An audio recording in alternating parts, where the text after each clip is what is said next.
नमस्कार, स्वागत है आप सभी का हमारे YouTube चैनल पर। आज हम पवन दूतिका पढ़ेंगे जो कि अयोध्या सिंह उपाध्याय हरिऔध द्वारा लिखा हुआ है।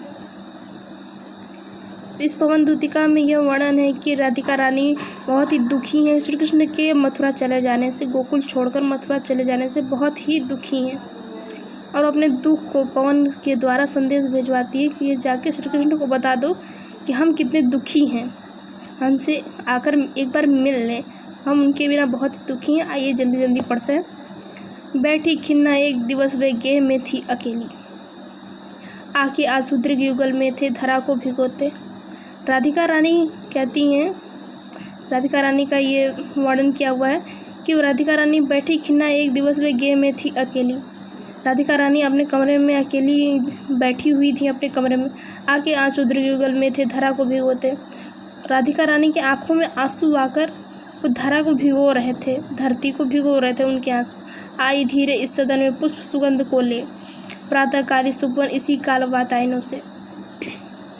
संतापों को विपुल बढ़ाता देख के दुखिता हो, धीरे बोली सो दुख उससे श्रीमती राधिकायो।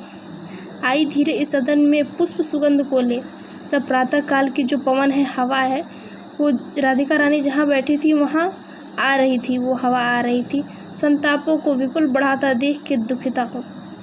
राधिका रानी जबकि इस हवा से प्रसन्न नहीं बल्कि दुखी हो जाती हैं। धीरे बोली सा दुख उससे श्रीमती राधिकायो। प्यारी प्रातः पवन, इतना क्यों मुझे है सताती, क्या तू भी है कलुषित हुई काल की क्रूरता से। राधिका रानी कहती हैं कि हे पवन, तू मुझे इतना क्यों सता रही है, क्या तू भी इस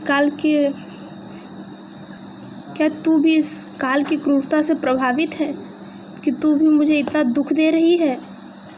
इस पद्य में खड़ी बोली है और अनुप्रास अलंकार है। आइए अगला पद्य पढ़ते हैं। मेरे प्यारे नौ जलद से कंज से नेत्रों वाले, जाके आए न मधुबन से और न भेजा संदेशा। राधिका रानी कहती हैं कि मेरे श्री कृष्ण बादलों की शोभा जैसा शोभायमान है और उनकी आंखें कमल जैसी हैं, कमलों के समान उनकी आंखें हैं। जाके आए न मधुबन से और न भेजा संदेशा।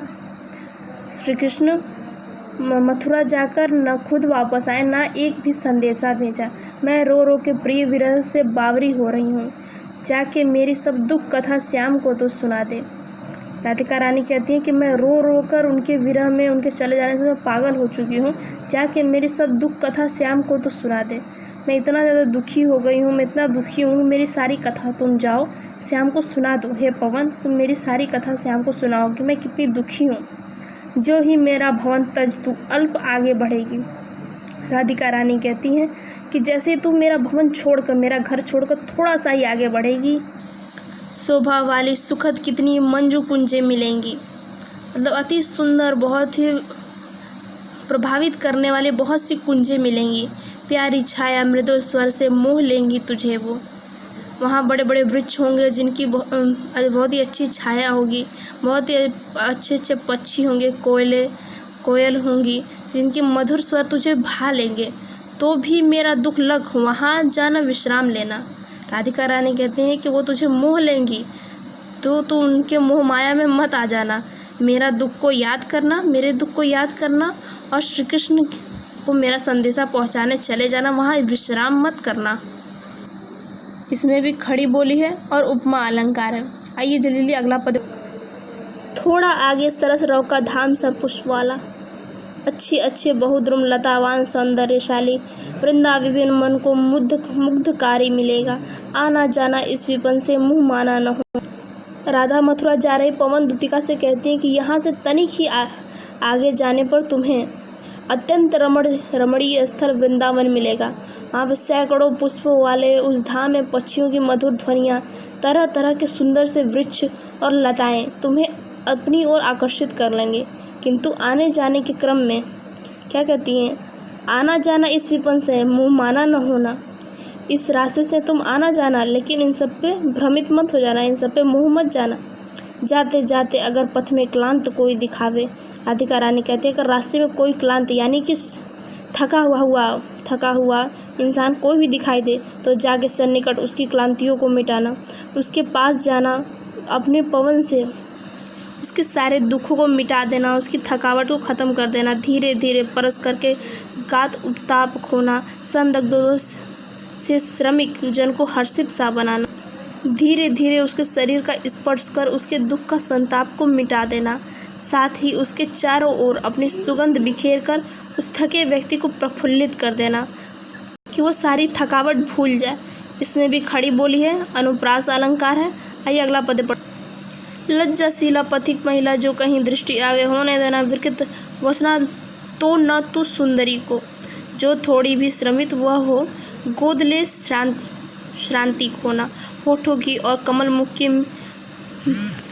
म्लानताएं मिटाना। लज्जाशील पथिक, राधिका रानी कहती हैं, कोई लज्जाशील और स्त्री कोई रास्ते में दिखाई दे तो उसे अपने पवन से उसके वस्त्रों को उड़ाकर उसे और भी दुखी मत कर देना। जो थोड़ी सी श्रमित वह हो, अगर वो जरा भी श्रमित हो तो उसे अपनी गोद में लेना, अपने पवन से उसकी सारी अपनी पवन रूपी अपना जो ओझ है तुम्हारा, उससे उसके थकावट को, उसके दुख को ख़त्म कर देना।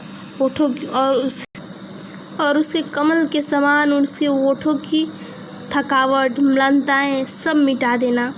कोई क्लांता कृषक ललना खेत में जो दिखावे। राधिका रानी कहती है, अगर खेत में कोई स्त्री काम करते हुए थकी हुई स्त्री काम करते हुए दिखाई दे तो तुम उसके पास जाना और उसकी थकावट को मिटाना।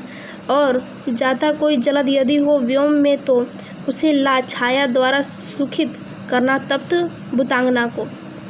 राधिका रानी कहती है, और साथ ही अगर कोई बादल का टुकड़ा आकाश में जाता हुआ दिखाई दे तो उसे उस श्रमिक, उस थकी हुई स्त्री के सर के ऊपर लाकर खड़ा कर देना, उस छाया प्रदान करना, जिससे कि उसे सुख की प्राप्ति हो, उसकी थकावट समाप्त हो। इसमें भी खड़ी बोली है और रूपक अलंकार।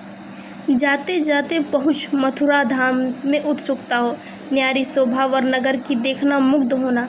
राधिका रानी कहती है पवन से कि तुम जाते जाते पहुँच मथुरा धाम में तुम पहुँचोगे, वहाँ की सुंदरता देखोगे तो तुम मुग्ध हो जाओगी, तुम्हें बहुत ही पसंद आएगा। अपने तुम इस उत्सुकता को मत रोकना, तुम वहाँ घूमना, तुम वहाँ हर चीज़ देखना, तुम्हें अच्छा लगेगा। तू होवे की चकत लख के मेरू के मंदिरों को, आभा वाले कलश जिनके दूसरे अर्क से हैं। तुम वहाँ आभा वाले बहुत से सुंदर सुंदर कलश देखोगी और सुमेरु पर्वत जैसे ऊंचे ऊंचे भव्य मंदिरों को देख विस्मित रह जाओगी, तुम्हें वो बहुत ही अच्छा लगेगा। राधा और देखे पूजा समय मथुरा मंदिरों मध्य जाना, नाना वाद्यों मधुर स्वर की मुग्धता को बढ़ाना, कीवा लेके रुचिर तरु के शब्दावली फलों को धीरे धीरे मधुर रव से मुग्ध हो बजाना। राधा पवन से कहती है कि जब मथुरा के मंदिरों में पूजा अर्चना की जा रही हो उस समय तुम वहां जाकर वहां बज रहे वाद्यों की आवाज़ में आवाज़ मिलाकर उनकी मधुरता को और बढ़ा देना। अन्यथा अपनी रुचि से किसी वृक्ष के शब्द रूपी फलों के स्वरों को सुनकर मुग्ध हो अपने मधुर स्वर से उसका साथ देना। मतलब राधिका रानी कहती है तुम वहाँ का पूरा आनंद उठाना। इसमें भी खड़ी बोली है, उपमा अलंकार है और अनुप्रास अलंकार है। वीडियो बहुत ही लंबा हो रहा है तो इसको यहीं पे ख़त्म कर देते हैं। आगे के पद्य आपको पवन द्वितीय का पार्ट 2 में मिल जाएंगे। तब तक के लिए बहुत बहुत धन्यवाद और आप चैनल को सब्सक्राइब करिए, आपके बहुत ही काम आएगा। मिलते हैं अगले वीडियो में, तब तक जय हिंद जय भारत।